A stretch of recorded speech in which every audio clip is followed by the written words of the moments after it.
anti-Semitism. First, I would like to thank Rabbi Levi Shem Tov for giving me the opportunity today to speak in front of all of you. Second, I would like to thank all of the esteemed rabbis in the audience for listening to me tonight at this event and honoring the Rebbe. It is a great honor for me to be here. My story begins 6 months after my bar mitzvah. Until then, I was a normal Jewish kid. I attended Jewish day school, I had a bar mitzvah at Rabbi Shem Tov's synagogue, and I had a dance party with my friends afterwards. That's what it meant to me to be Jewish.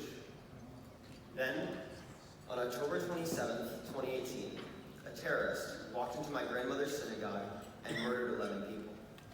Her friend was murdered, another shot. Other friends, who are also grandparents, ran for their lives from the synagogue.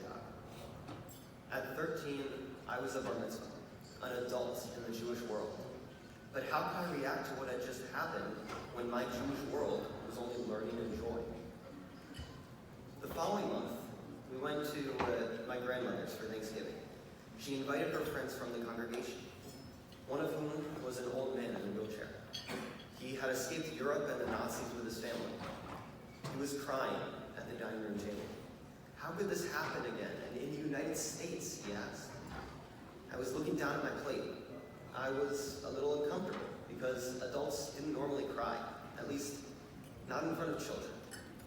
But in a moment, I looked at a painting in my grandmother's dining room of an Orthodox man praying at the Western Wall. I froze a moment when I felt the rabbi from the painting looking directly at me. I felt the rabbi's gaze. I felt as if he were compelling me to act. The Dorvador, Judaism flows from one generation to the next. I realized at that moment that I had the responsibility of standing up for the Jewish people, and that I had to bring my generation with me.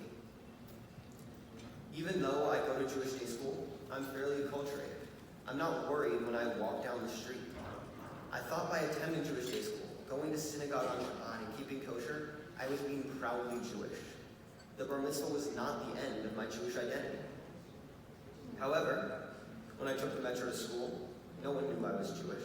I blended in with the fabric of the community. I only wore my kippah at school and in synagogue. Right before COVID, there was a discussion. Should I wear my kippah in public? Is it safe? The real answer is that now I need to wear my kippah in public to make the statement that I am Jewish and I will not hide.